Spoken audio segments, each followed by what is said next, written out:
Ada Al Zaitun. Hmm. Itu ada urusan politiknya apa tidak? Atau murni masalah hukum? Murni masalah hukum. Jadi pertama yang sekarang sedang diproses di pengadilan itu laporan masyarakat ya tentang penodaan agama. Itu silakanlah, kita enggak ikut campur, sudah ada ukuran-ukurannya. Pemerintah juga enggak mendorong atau melarang itu, Pak. Tetapi pemerintah sekarang memang mendorong ke arah penegakan hukum pidana yang lain, yaitu dugaan pencucian uang, dugaan penggelapan, dugaan penipuan dan pencaplokan tanah secara ilegal. Itu kan swasta, Pak. Tidak ada urusannya sama negara. Enggak, begini. Iya, itu yayasan, Pak. Yayasan. Itu yayasan. Yayasan itu ada undang-undang yayasan. Setiap kekayaan yayasan harus atas dilaporkan. nama yayasan. Ya. Iya, dilaporkan dan itu milik yayasan. Kalau misalnya itu yayasan lalu atas nama saya sebagai orang. Kalau saya meninggal nanti kan nggak bisa balik Nggak ke bisa. yayasan. Kalau sudah jadi masuk ke Iya, kalau ditulis pribadi, nama Mahfud ini pilih yayasan yayasan perubahan punya tanah 6 hektar. Lalu atas nama Mahfud misalnya, saya meninggal, nggak bisa kembali ke Nggak bisa, karena ini aktanya. dan bisa sebaliknya. diklaim. Dan sebaliknya kalau sudah masuk di yayasan tidak bisa dipindahkan ke pribadi. Iya, betul. Ya. Iya, betul. Nah, itu yang kita sekarang sedang garap. Oleh sebab itu ya memang masyarakat banyak bertanya, kenapa kok agak lambat penanganan kasus saja itu ini. Sebenarnya kan sudah dalam penyidikan. Penyidikan tuh peristiwa pidana sudah ada yang didugakan dan kuat. Tinggal sekarang memantapkan tersangkanya. Nah, tersangkanya kan yang dilaporkan hanya satu orang, Panji Gumilang. Cuma agar polisi tidak terlalu gegabah, tidak boleh ada secelah pun ini. Nanti ada lubang bisa dimasuki oleh pengacara bahwa ini salah dan sebagainya. Maka polisi itu bersikap dan saya dukung gitu. Kita harus hati-hati betul, Pak. Dari setiap mata rantai ini kita ketemukan dulu, baru nanti dijadikan tersangka agar ke pengadilannya lebih smooth. Dan Persepsi publik ada orang kuat, ada beberapa orang kuat di Al Zaitun. ya, katanya yang kuat tuh Pak Muldoko ya. Ya. Lalu Pak M. Hendro Priyono Ya. lalu Pak Wiranto, kira-kira itu yang kuat.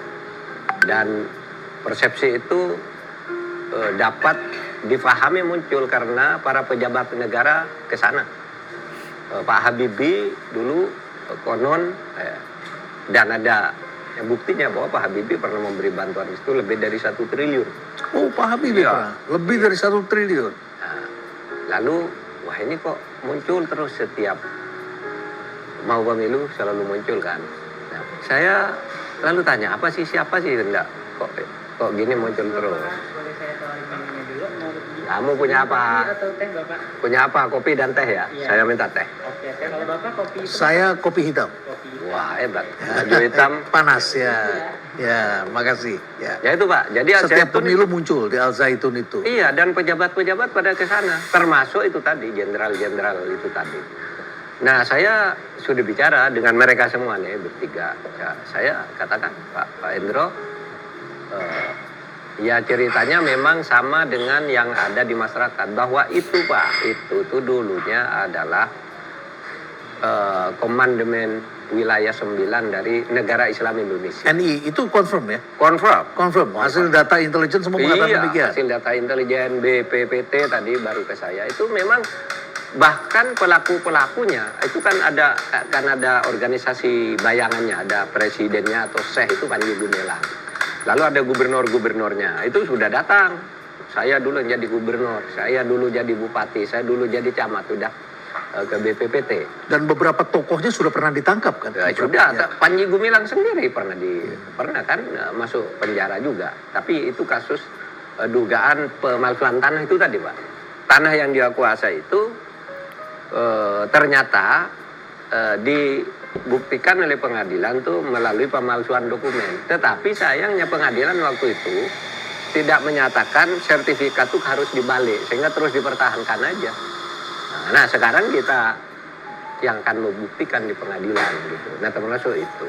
Dikejar yang lama yang belum tuntas itu. Iya, Ya. kita bicara yang lama. Nah, kembali tadi ke backing itu. Saya sudah ketemu Pak Hendro. Pak Hendro mengatakan itu dulu memang ada organisasi negara Islam sampai komandemen 8.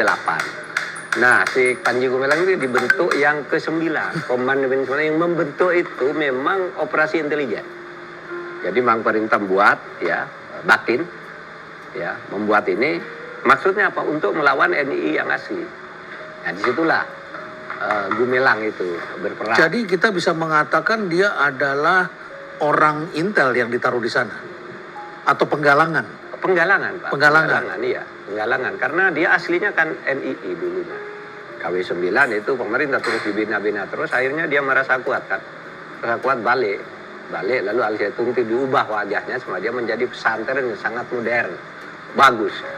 Semua pejabat yang ke sana terkagum-kagum masa depan. Dan wataknya berubah menjadi Iya. merah putih. Iya, terlihat dari situ, Pak.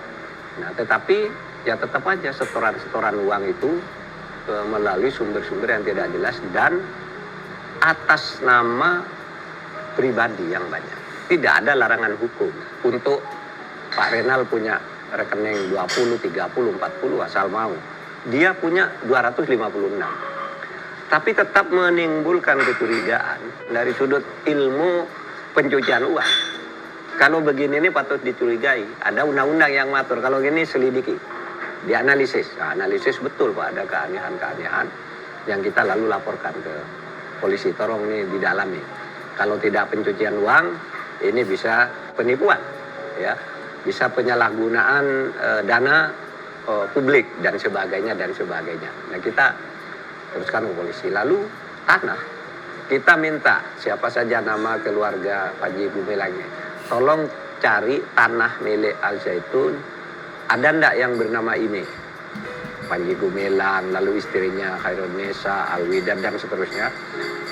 Itu Pak tanahnya 296 sertifikat tanah hak milik atas nama mereka keluarga itu. Dan 107 sertifikat atas nama Panji Gumilang sendiri. Jadi uang masuknya itu kemana? Ke yayasan atau ke pribadi ke 200 sekian akun itu? Ya, Rekening itu? ke akun-akun itu Pak, Pribadi-pribadi. dalam rangka pencucian uang atas nama Panji Gumilang semua, sehingga bisa saja Panji Gumilang itu Memutuskan kirim ke sini. uang dari rekeningnya sendiri ke rekeningnya sendiri, pindah ke rekeningnya sendiri, pindah ke sini lagi gitu. Tidak masuk ke yayasan? Iya, tidak itu yang terjadi. Mungkin yang masuk ke yayasan ada juga. tetap ada. Karena ada 33 rekening lain milik yayasan. Jauh sekali. Iya. Dan dugaannya misalnya dana BOS ya, itu sekian miliar yang milik negara itu masuk ke oleh pemerintah dimasukkan ke institusi, tapi lalu pindah ke pribadi, kan gitu kan? Kan ini bisa dianggap pencucian uang juga, tapi bisa dibuktikan nanti di pengadilan ya. Dipilah-pilah mana yang dipilah, pelanggaran hukum. ya. Apakah itu benar apa tidak nanti harus hukum yang membuktikan, bukan kita. Ya, Gitu. ya. Pak Mahfud, menarik sekali kalau saya mendengar cerita kejadian sekitar 15-20 tahun yang lalu. Ada sejumlah kawan saya yang anaknya tiba-tiba bengang-bengong. Ya, seperti di brainwash. Iya, Katanya di brainwash untuk NII. Ya. Dan setelah itu ada banyak perampokan. Perampokan bank dan sebagainya. Iya. Dan itu yang dibidik anak-anak pinter. Anak-anak UI ada beberapa orang dulu yang kena. Bahkan ada anak dekan. Kena dan orang tuanya shock karena anaknya tiba-tiba tidak mau keluar kamar.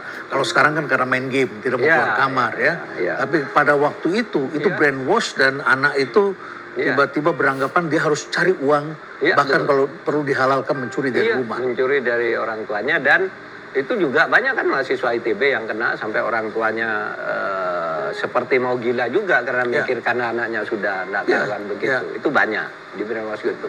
Ya diajari bilang ke orang tuanya kalau tidak mau begini, orang tuanya dibilang kafir gitu kalau tidak mau ngasih uang. Betul. Ya. Bahkan doktrinnya itu menurut salah seorang yang pernah menjadi Terima kasih Pak Mahfud tehnya. yang pernah menjadi gubernur NII yang ketemu saya Pak. Ya. Dia mengatakan begini doktrinnya. Kita harus mendirikan negara Islam Indonesia. Sebelum negara Islam Indonesia terbentuk, maka semua harta penduduk di sini boleh kita ambil. Sesuka kita. Dengan cara memaksa. Dan itulah menjadi perampokan-perampokan. Lah, iya, itu. Termasuk toko emas, Ya, bank. ya itu yang terjadi. Nah kembali ke situ, saya undang Pak Endro Priyono, Bapak betul membackup? Enggak, Dinda katanya enggak. Dia bilang Dinda ke saya. Saya enggak membackup. Dulu saya menjadi kepala BIN kan sudah tahun 2001. Jadi saya ke sana. Setelahnya. Iya, tahun 2001. Padahal ini sejarah penggalangan oleh BIN ini kan sudah terjadi di awal-awal pertengahan 80-an zaman Ali Oh, Murtopo. zaman Orde Baru. Iya, Ada Ali dulu Orde Murtopo. Baru. Iya, Ali Ya. Murtopo, Sutopo Yuwono, Ya, Yoga Sugama itu Ya, yang tahu. ya. Nah, kata Pak Hendro, saya baru masuk ke situ sudah baik. Betul tuh saya ke sana, memang tidak ada apa-apa gitu. Saya tidak backup, kalau mau ditindak, tindak aja katanya. Saya bilang juga Pak Muldoko, backup enggak, kata Pak Muldoko. Saya waktu itu ke sana, ya biasa saya pejabat gitu. Tapi kalau memang sana tindak gitu.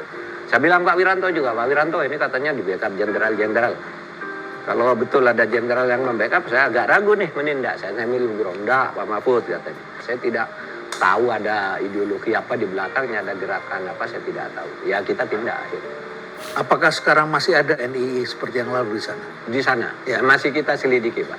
Masih kita selidiki karena menurut kesaksian Pak Hendro ketika dia kepala BIN itu sudah clean. sudah simbol-simbol Indonesia semua. Meskipun katanya Pak Jimli kan pernah ke sana. Pak Jimli pernah ke sana dengan Habibie. Ketika Habibie kan ahli hitung-hitungnya. Ini gitu. Berapa asetnya? Sekian. Sejak mulai kapan berdiri? Sekian. Nggak mungkin. Katanya. Kata Pak Habibie. Bilang ke Pak Jimli. Nggak mungkin usaha apapun, nggak mungkin. Sekian. Kalau usahanya jenis-jenis itu. Katanya. Sampai begini banyak.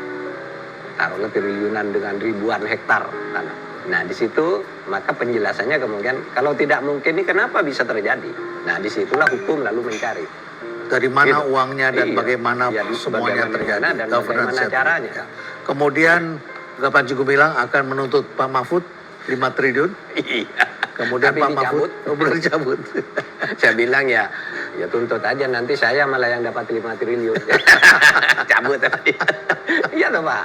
Kok, Lumayan bagaimana satu- pejabat menyatakan itu kok lalu dianggap melanggar hukum? Di mana Tapi Pak melanggar? Mahfud kemudian mengatakan ini kasus enteng. Ya memang enteng Pak. Enteng. Memang enteng Pak kayak gitu-gitu.